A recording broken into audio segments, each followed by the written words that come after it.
Sa game na ang gamit ko ay si Kadita na walang ginawa kundi mangbasa. Dito nga ay una nating babasahin si Alpha dahil mukhang naiinitin na siya sa apoy ni X-Borg.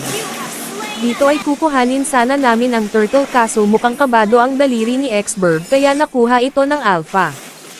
Magbabak na sana kami kaso mukhang gusto ulit maligo nitong Alpha kahit nagback na ang kakampi niya ay sumugod pa din ito, yan ang napapala ng maasim katulad ni Alpha.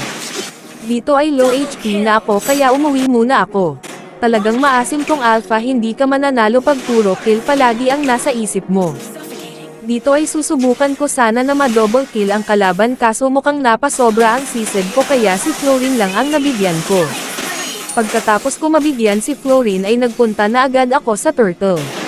Kaya nagtago agad ako sa bush para maabang din ang kalaban na magtatangka na umagaw sa turtle at sa wakas nakuha din ito ni X-Borg at nabigyan din ulit ang Alpha ng pinaghalong tubig at apoy.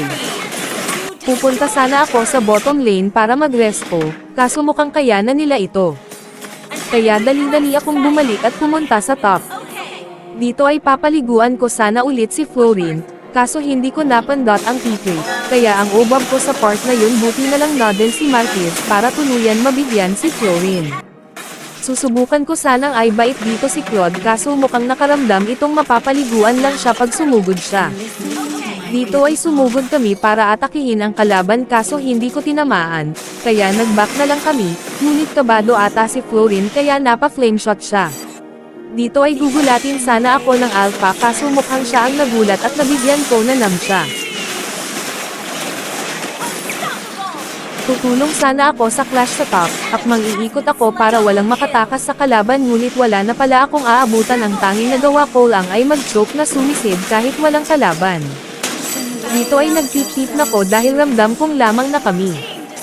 Pagkatapos nun ay naisipan na din mag-lord ng mga kampi ko.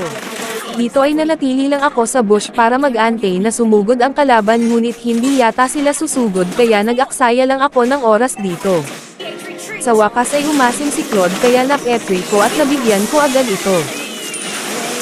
Dito ay kasama na namin ang lord para tapusin ang laban kaya binuhos na namin lahat ng skill namin para mapasok ang base ng kalaban.